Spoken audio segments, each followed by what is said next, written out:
Hello, I'm Dr. Scott Watier. And I'm Tommy Welling, and you're listening to the Fasting for Life podcast. This podcast is about using fasting as a tool to regain your health, achieve ultimate wellness, and live the life you truly deserve. Each episode is a short conversation on a single topic with immediate actionable steps. We cover everything from fat loss and health and wellness to the science of lifestyle design. We started Fasting for Life because of how fasting has transformed our lives, and we hope to share the tools that we have learned along the way.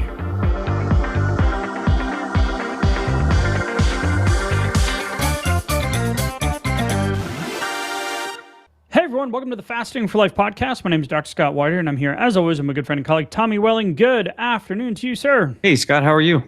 Fantastic, my friend. Excited for today's episode and conversation. We're going to talk about how your circadian rhythm impacts metabolic health, how our internal clocks, set mostly by natural light, influence our glucose and insulin systems, and why a regular schedule combined with your fasting lifestyle can improve your weight loss, your health, your metabolism, and all those great things that we can get out of adopting a fasting lifestyle. So if you are new to the podcast, welcome in. Thanks for finding us. Thanks for giving us a shot. If you want to know more about Tommy's journey, my journey with fasting, how it's transformed our lives, and why we now coach and teach and have the resources and the challenges and all the things around a fasting lifestyle, episode 0 and episode 1 will give you some insight into our journey and why we do what we do week in and week out, bringing you a podcast episode.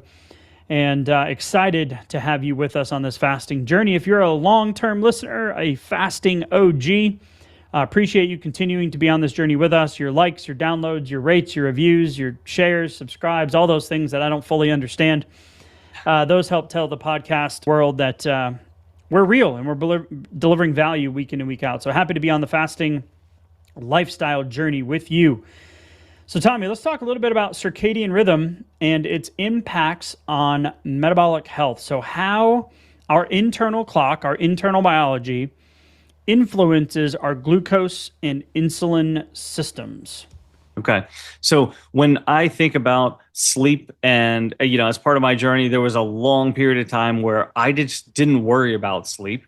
And it's not that I hadn't heard it 100 times that it had a lot to do with the rest of the body and how I was, processing fuel and muscle building, fat burning, brain health, all of these kind of things. I had heard all of those things so many times, but I think it was probably a lot had to do with being locked into a calories in, calories out kind of tracking things that, when you start talking about some of the more gray areas that just don't work into the calories in, calories out part of the equation, it can kind of be easy to justify, well, a calorie is just a calorie.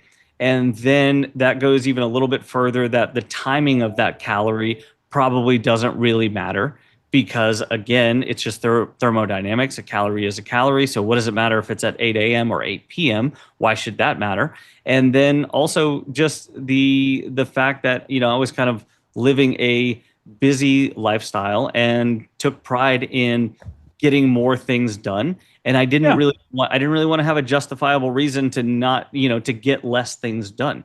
That just wasn't part of my self-image. So I kind of just, pushed away that part of like the logic part of the equation. But understanding full circle in my 40s, how much getting sleep right and getting it better, like much better than it was in my 20s and significantly still better than in my 30s. Heck, after we've known each other for how many years now? Even after 6 years, maybe? 6, 7 years. Yeah. Even now, it's completely different. There's no more of those me and you up late night in the fasting funnel, sending emails at 2 a.m., 3 a.m., working on projects. Like, that doesn't happen anymore. So even just in the last few years, I've noticed a big difference. Yeah, and so that's a matter of boundaries, personal standards, self-image also, but then also going like I understand how critical those things are and that sleep hygiene essentially. And it starts way before it's time to go into sleep mode, obviously, like way before that during the day. But those things are so important, and the way you feel every single day waking up is like stringing together either you're feeling good and your body's working well, or you're feeling the opposite and your body's working poorly. And so each one of those day to day, like it kind of becomes a string. Cycles. Yeah, cycles, day to day cycles, and they all matter. They all add up. And then seeing that data like within the wearables, that's really been super impactful as well. And because then I can start correlating that with, okay, what's my blood sugar doing? What's the scale doing? How easy or difficult does my fasting lifestyle feel today, or in a given week after a given week of different seasons, different weeks. I have a newborn at this point, which Right. is its whole which is a whole new set of craziness as far as circadian Hold rhythm, on to your right? bootstraps for the first 12 months, right? Yeah, yeah. I mean, it's crazy, and it's been a while since we had a newborn in the house, and so protecting sleep is that much more important, as much as it can be. Yep. Rather than just kind of throwing my hands up and going, oh well, sleep's going to suck for a while. It's still a priority, even if the quantity and the quality are lower than I would like. It's still the importance remains the same, right? Yep. So this idea of the circadian rhythm, let's unpack it just a little bit. The circadian rhythm is your internal clock. It impacts everything from weight loss to energy to what you were just talking about. And a fasting lifestyle, consistency in a fasting lifestyle, can help you reset the clock for metabolic wellness and weight loss. So a lot of people come to fasting for weight loss, but there's so many more metabolic benefits that you can get. And it immediately stacks the deck in your favor. Your hunger cues and fasting changes food and your decision-making process and the person you become through it. So really incredible. The circadian rhythm itself is your body's 24-hour clock, and it influences sleep, like you mentioned, but also your hormones, your metabolism, and your hunger cycles. Mm-hmm. And it's directly connected to three main things: your sunlight exposure, light exposure, food timing, right? Yep. And your daily routines, where you were just talking about your sleep cycle. Because the circadian rhythm will impact hormone releases like insulin, which manages your blood sugar, and cortisol, which is your stress response, right? Your sleep-wake cycle. It's going to affect your blood sugar regulation and energy use, and very important in a weight loss journey, your fat storage versus your fat burning capability. Yep. So when we're looking at the circadian system and how it relates specifically to glucose, let's talk first about the actual circadian clock overall. So you have a wake and a sleep cycle, right? And typically here in the central US, outside of Houston, we have a good balance, and it's not like growing up in New England where, heck, in the winter it was getting dark. The sun was like setting at like 3:30. I can't imagine living in Canada or Alaska where that light cycle is even shrunk more, or you live in an area where it's light all the time for multiple weeks on end. Yeah. But in the general sense, here in Texas, and for most of us that don't live in those higher or lower latitudes, longitudes, latitudes, I never know which is which. Yeah. Geography wasn't my strong suit. I'll take science for 500, Alex. So when we're looking at the circadian, we've got a wake and a sleep. And during the wake cycle, you have better sympathetic tone, better glucose metabolism, better glucose tolerance, better hormonal signaling throughout the body. So you've got more muscle growth, you've got fat burning. You have your liver doing what it's supposed to do in terms of creating digestive enzymes and bile, and it decreases cholesterol synthesis and increases your pancreas's effectiveness with insulin. And when you're sleeping, when it's dark and you're getting ready to go to sleep, we're going to talk about these daily routines. You've got melatonin and growth hormone that come up, and you've got your glucose capability that actually goes down. Mm-hmm. And your glucose, how do I say this? The ability of your body to process glucose properly goes up.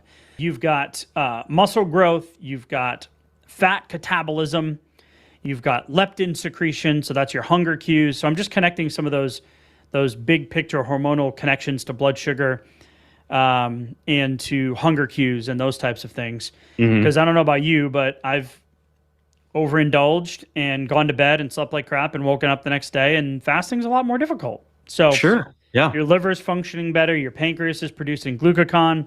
So all of these things, but when you're in circadian misalignment, you're going to get sleep deprivation, poor quality of sleep, and you're going to have increased insulin resistance and decreased insulin secretion or sensitivity.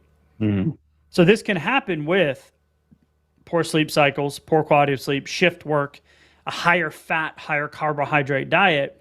They're all related. So we can't have one without the other. This is why our tune has changed recently, Tommy, when it comes to our fasting timing, right? Because if we did thousands of polls and messages early on, and everybody chose OMAD dinner as their preferred meal. It makes sense. Yep. Breakfast is busy. It's crazy, especially in your house right now with a newborn.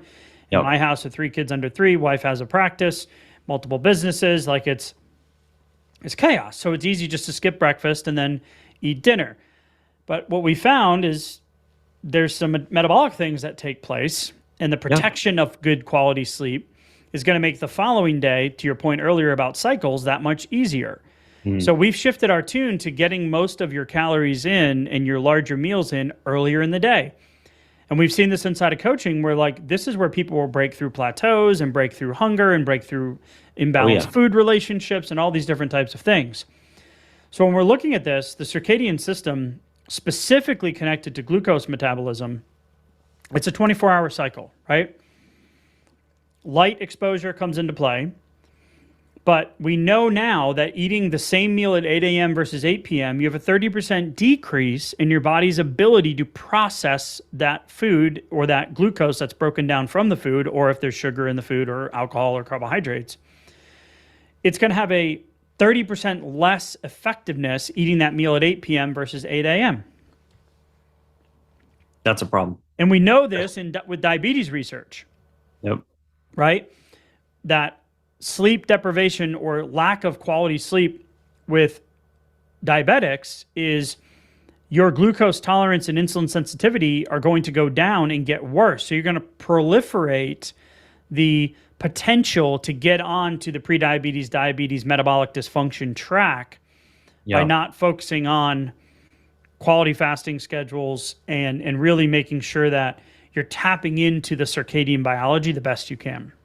Yeah, there is mounting research that shows distinctly that regardless of body weight and body mass index, the risk for type 2 diabetes and the actual development and progression of the disease happens just based on lack of following the circadian rhythm. So when we're talking about meal timing, when we take our calories and shift them later on in the day, and then you're going against the natural blood sugar and insulin response rhythm within the body, and then that's enough to push up the risk and the development of metabolic syndrome. Well, so starting off as basically glucose dysregulation and insulin dysregulation, and then into metabolic syndrome, prediabetes, and then into diabetes. You accelerate that progression just by going against the circadian rhythm without adding in additional calories necessarily or additional weight on the scale even.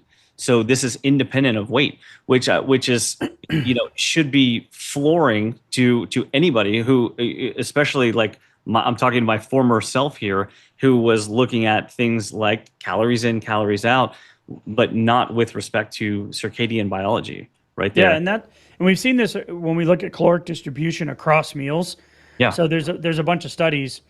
There was a randomized controlled trial. Overweight women who ate 70% of their calories before noon lost 0.6 kilograms more over a 6-week period than their late eating counterparts who ate 70% of their daily calories after mid-afternoon. Right. There was another study, 20-week study, 420 participants. Those who ate lunch before 3 p.m. lost 2% more of their baseline body weight than those who ate lunch after 3 p.m. Excuse me. So there's other studies in 2-3-month random control trials in obese women with PCOS reported better glucose tolerance when participants ate 50 to 55% of their calories at breakfast rather than at dinner time. Yeah. And you could see that on your continuous glucose monitor too.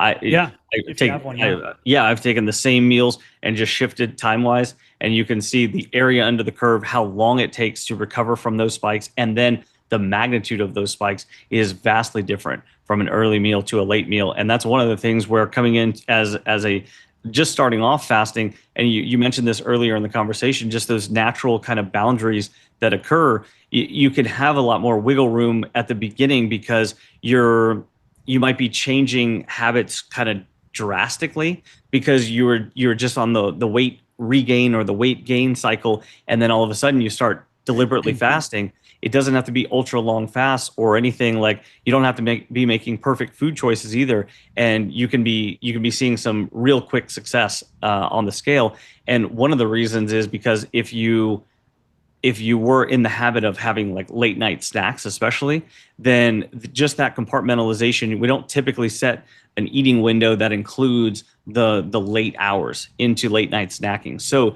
just a little bit of compliance with that time restricted eating means that during the worst time of day for you to be ingesting calories and having an insulin and a blood sugar response, which are those late night times later in the day, that just undoing that as a habit or putting a natural boundary on that, so it's much less likely to happen, or maybe it's just not happening at all anymore, can be enough to really start moving the scale, regardless of a caloric deficit or any other changes.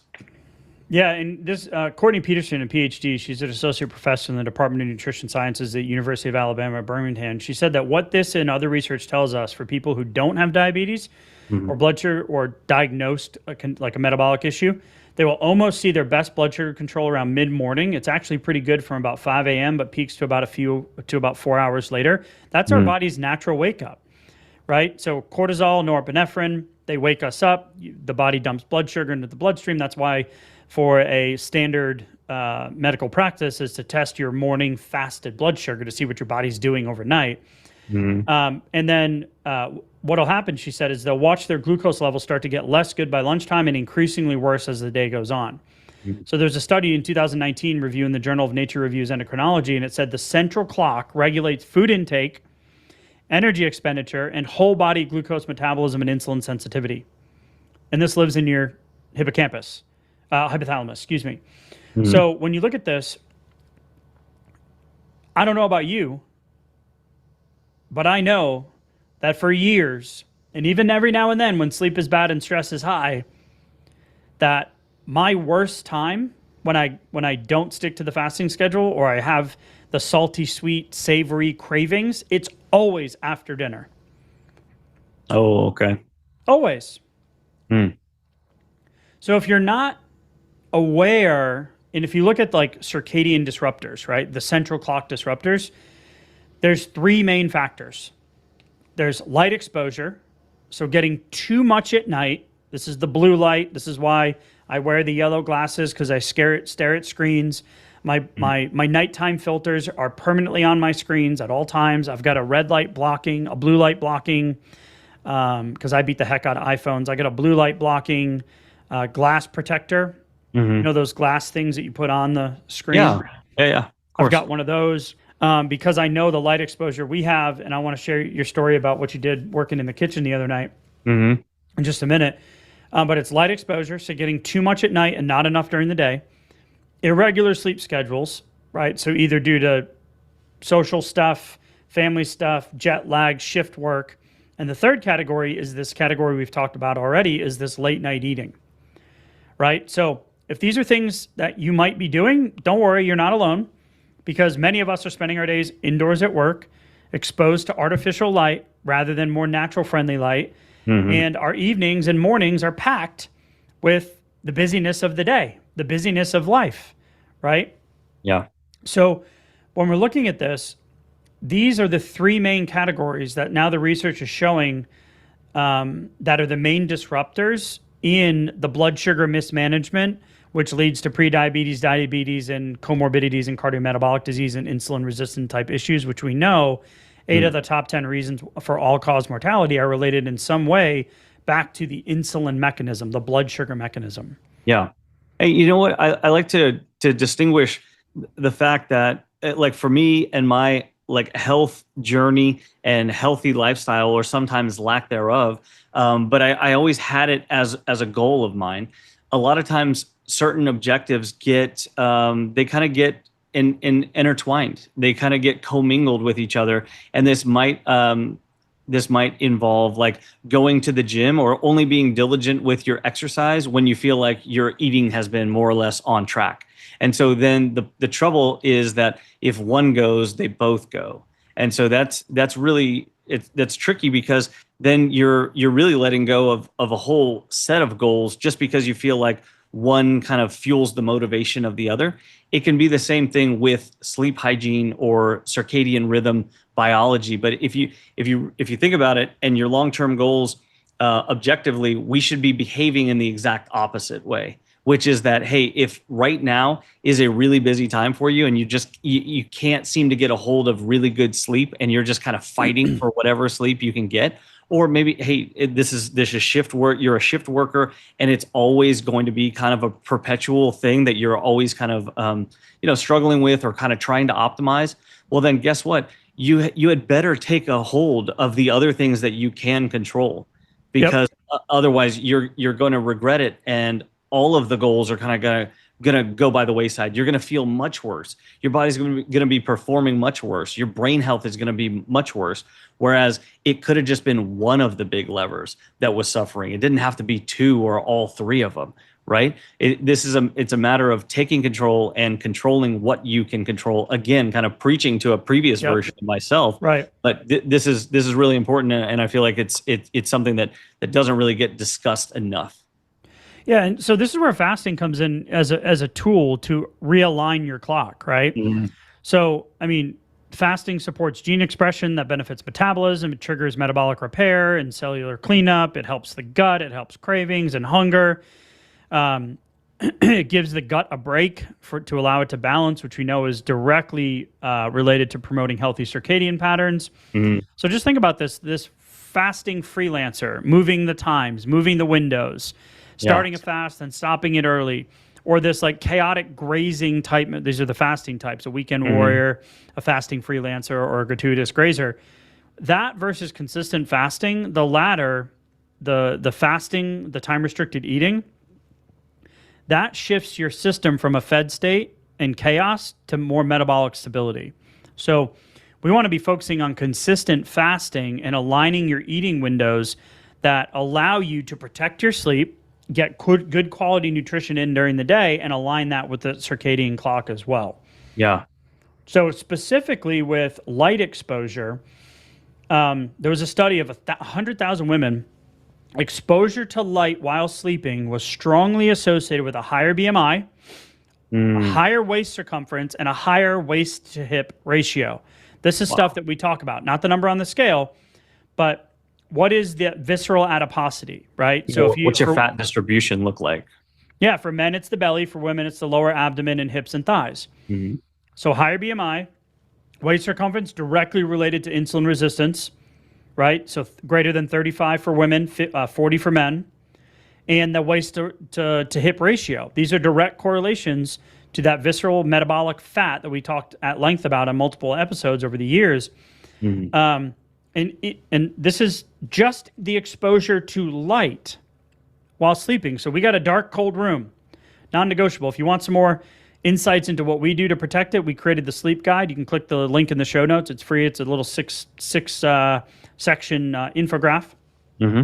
But there was other research that found that increased exposure to light late in the evening is associated with increases in insulin resistance and glucose levels, and linking it to a 51% increase in diabetes in elderly subjects. Wow. So it's not just the exposure to light late at night, but it's also the fact that we need to get light during the day. Dr. Huberman did an entire series of podcasts on this, where he's like, get up, see the morning sunlight, 10 to 15 minutes, even if it's cloudy out, go out. That's going to start the melatonin cycle, the sleep cycle, the circadian cycle. So when you go to bed that night, you're going to have proper production of melatonin, which is going to help you to sleep. Mm-hmm. So get early morning sunlight, get dusk sunlight. We live inside. Put your blue light blockers on, right? Mm-hmm. So there was another study that showed obese women to bright light therapy, which in exposure equivalent to being outdoors on a cloudy day, 3 times a week for 5 months, they found a significant reduction in subjects' insulin resistance. Wow. 3 times a week. Not even every day. Yeah, that's very doable. It's actionable. Yep. So increase the healthy light, decrease. So meals, no, 2 to 3 hours before bed. Don't eat. Right? Light, I shut the blue light, the phone off. hour before bed. You got to give your body the ability to kind of to have a morning and an evening routine to set yourself up for success. Go ahead, Tommy. So that's like boundary wise, thinking of some of the soft boundaries that you have control over, and automating some of those too. So take advantage of, most phones these days have settings that you can kick in automatically. So don't leave it up to yourself, because that's just more freelancing kind of in the moment. Don't leave it up to you to, oh man, I always forget to, turn on the night shift mode. No, just set it on your phone to come on at a certain time. You take control of some of those variables. Your sleep cycle is unlikely to look the exact same every single day, but it can look 90% similar within like a bit of a time range. Maybe there's some variables, maybe there's some young children or other things, or maybe there's pets and other things that can kind of throw a wrench in things sometimes. But at the same time, when you have little things that lead to habits, and as far as a routine, especially the late night or getting into the sleep cycle, those are really, really important to kind of compartmentalize and then lead to better sleep habits and sleep hygiene. And you mentioned what I did the other night. What you're referring to there was, I had my kind of home office set up by the kitchen the other day, and it was starting to get into the later hours, and I was fasting through. That was a burn day for me, and feeling good, just kind of cruising through it, no big deal. And then here comes about 6, 7 o'clock, and I was really starting to feel like hunger pangs were kind of starting to kick up. But more importantly, I think was like food noise. It was like food thoughts. Hey, pantry's nearby, fridge is nearby. What's going on in there? And then it was also just time of day. So these are like, cephalic phase of hunger, the environmental context clues. It's just like, hey, this is just a time of day. This is a circadian rhythm kind of thing. And so what I did was I realized, well, I'm not going to move around all my stuff right now. I'd rather not do that. I kind of had a complicated setup right then. So I just ended up turning off some of the lights like leading into the kitchen. Yep. So it was kind of an out of sight, out of mind. So again, just a soft boundary that really, really helped. Like food noise came down just immediately, and I turned on a few other lights in a different part of the house. So just visually, it was kind of just tricking my my visual system in order to kind of just focus on things away from the kitchen. And it sounds simple, and I never tried that in the past, but it worked really nicely, kind of like in a pinch. And then what I said to myself was also, if it continues, I'm just going to move the whole station. But let me see if a smaller action is going to help right now. And luckily it did. And why do we keep saying the word sleep and cycle and all that? It's because we know that it's connected to metabolic dysfunction, and it also makes fasting more difficult. It does. Right. Let's talk about with some clear kind of boundaries here. The second one. So we talked about light exposure, natural light versus artificial light. We switched to get rid of the LED light bulbs. So at night, we've got a couple of lamps and little candles that we turn on, these little like clickable candles, you can buy like a 5-pack of. Yeah. That don't have the LED blue light in them. And in our bedroom, we have those lights. And in the kids' rooms, we have the red light night lights. So we don't have the blue light, the white light, messing with their sleep patterns. But when we're talking about sleep, there's a couple of caveats here. Irregular sleep can mean not getting enough sleep, so really less than like 6.5 to 7 hours. Staying up past your usual bedtime and sleeping later than normal. We can categorize this as like social or life jet lag. Mm-hmm. Or if you're a shift worker, sleeping during the day and working during the night. You're introducing these little micro circadian misalignments that's confusing your system of like where you're at during the day. This is going to directly relate to your blood sugar and your metabolic function. And it found that there was a study that showed people 60 years or younger with social jet lag of greater than 1 hour, meaning going to bed an hour later or sleeping in an hour later, meaning the difference in time between when you usually go to bed and when you do or do not on your days off if you're a shift worker. Yeah. That's about 69% of the population.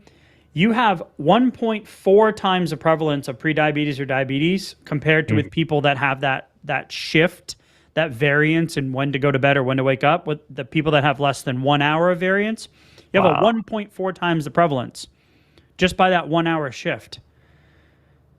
It's crazy, right? So you're doing fasting right. You're sticking your eating windows, but you're still struggling with the hunger. and the scale moving consistently, this is some of the things, we're getting into the minutia, but these are some of the things that you can do, some levers that you can pull that are small, evening routine, morning routine, because these irregular sleep patterns, again, directly linked to poor glucose control and insulin resistance. So you're going to have reduced insulin sensitivity of your fat cells. We don't want that. You're going to have a disrupted nutrient balance. I came out of the 2019 review in of the Journal of Nature Reviews of Endocrinology. We don't want a disrupted nutrient balance. Food is fuel, right? Yeah. And you're going to have hormonal effects. So you're going to have shifts in your cortisol, which is your body's stress response, which cortisol over long periods of time, guess what? It has a similar effect or mimics, in a way, insulin resistance or even contributing to insulin resistance. Yeah. So putting some soft boundaries, don't expect it to change overnight. I have a Whoop. I've had it for years. I'm still working on my sleep. Still, to this day, after years of wearing it as a badge of honor, I'm still working on it, still working on the phone, still working on the blue light. It's a work in progress. But the third category, Tommy, is this late night eating, right? And we've talked about this at length on other episodes, so we'll just go over it briefly. But it's the lack of consistency or the pushing the window later into the evening. We know that your body should be producing melatonin at that time. But really what's going to happen is it's going to decrease your body's ability to process the energy that you're bringing in effectively, especially if you already have insulin resistance. So eating the meals earlier, having an earlier dinner, and then making sure you're not eating that 2 to 3 hours before bed. Yeah, because if when food comes in within that kind of, let's call it a protected window or should be a protected window, what happens is the blood sugar can't be properly processed. You don't have the time to burn through it, but then your body's not set up physiologically to actually do anything with it either. And so then you're not having the same insulin response. Your body doesn't want to push out insulin at that time during the day. And the amount that it does end up pushing out isn't as effective because the insulin sensitivity within the rest of your cells in your body has decreased substantially over the hours of the day.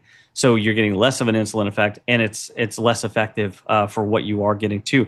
And so this is all problematic because what ends up essentially happening is your body kind of pauses the processing of all of whatever you took in during that time until tomorrow. And tomorrow, when it's processing it after your sleep cycle, it's less effective than it would have been yesterday also. Yep. And so then because what happened was that food and the pausing of those digestive processes that should have been happening actually lead to a worsening, a decreased efficiency of your sleep that night, which then leads to your increased insulin resistance the following day too. And you still have that job from last night that you haven't completed, but you're not as well prepared to do it the next day. And so this is a compounding problem then. And then that right there, where you're set up with a higher blood sugar going into the next morning, then that's going to lead to an eventual come down or potentially a crash later on in that day that's then going to send some very, very strong, hard to ignore hormonal and hunger pang, like physical, mechanical hunger signals to your body and brain that day too. So if you were planning for a burn day or planning for let's say it was a lunch OMAD or an early dinner OMAD, it's going to be harder to wait for that given window. And then it's also going to be hard to close that window too, or just have the meal without anything after the meal. So then the compound effects start happening. And then you're even more likely to have a later snack or later meal the next day too, which then is going to perpetuate the cycle. And then you have, it can be very, very difficult to kind of regain traction like that, right? Yep. Yeah, absolutely. So let's wrap up with a couple of key action steps, levers you can pull. So eat your meals during the day. Follow the sun. Don't eat late at night, right? Put a barrier. Move your nighttime dinner earlier, right? Switch it up. Try a breakfast OMAD instead of a dinner OMAD, right? Mm-hmm. But try to make those meal times consistent, right? So if you're going to adapt a fasting schedule, this is one of the things we hear often is like, oh, what's the best fasting schedule? Well, the one you can stick to. Sure. Because consistency wins, right? So try to make those meal times consistent. Give yourself a week to 2 weeks to really see the changes. And keep a regular sleep schedule. This is something that I am preaching to myself on this one because I struggle with this hard, right? So keep a regular sleep schedule, even on your days off. And Dr. Brian Walker did a 6-part interview series with Dr. Huberman. It was like 18 or 20 hours long, where he really talks about control the controllable. One of the biggest factors is dark rooms, cold rooms, and then a consistent sleep and wake time. My wife is incredible at this. No matter what the day or what happened the night before, she gets up at the same time every day. Then you can get outdoors for at least an hour every day. So I do what I call my hot girl walks here in Texas in the summer. Mm-hmm. Shirt off, outside, AirPods in, and boom, put on a podcast, and I go for a walk 30 minutes a day in the middle of the day. Nice. I make sure in the morning, before the kids get up and the house wakes up, I get outside, take the dogs out, let them sniff around, do their thing. I take my glasses off so I can't see a damn thing. But I know that I'm getting in that proper signaling for the circadian rhythm so I can, because I've struggled with sleep for years, so I can have a proper sleep cycle. The days that I do this versus the days that I don't, I notice that my hunger cues immediately are different. Wow. Right? And then establish a curfew on late night light. Figure out something that works for you. We do red light as a family every night. My little guy, we do it for he used to have really bad eczema. He doesn't anymore. We've been working really hard over the last couple of years to heal his body and figure out what the cause was, and it's been great. But it's created a routine now where we go sit in the room, turn the red light on, and we all get red light into our eyeballs before bed. So you may not be able to change all the light bulbs in your house, right? Because your spouse or family are going to think you're crazy.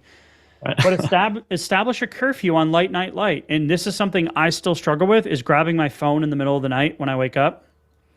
Try not to do it. It's going to create circadian confusion. Right? So don't doom scroll. Okay? Yeah, right. Because it's just going to mess it up. So we know that blue light can impair glucose tolerance. Right? I've seen pre and post graphs of people that you wake up in the middle of the night, you grab your phone, your blood sugar rises. Your body's like, hey, I'm awake. Yeah, a little stress response. Yeah. You're like, wait a minute, I should be sleeping, right? So definitely coming from a place of experience here. But fasting and circadian rhythms work together for better weight loss and energy, better metabolic function. And really I want to encourage you is go grab the Fasting for Life journal in the show notes. And just for a week, journal when you eat, when you fast, your sleep quality, and your energy levels. Okay. Do it for a week, and I think you're going to see some really cool kind of insights that come out of it. Because you value what you measure what you value. Yeah, because it's really easy to forget what happened last night or 2 nights ago, 3 nights ago. I mean, you have a real short memory for these kind of things. But jotting down, even just taking 2 or 3 minutes, jotting down a couple of notes means that you can flip back and have an objective, like trail of breadcrumbs that you kind of follow. Hey, when I did this seemed to work. Next day was easier. Oh, hey, look, that fasting time was a little bit longer. Hey, what happened on the scale? Guess what? It probably went down, or at least stayed the same. It wasn't one of those tick ups, on the next morning. So a little bit of, success leaves clues. So let's see what you're doing right.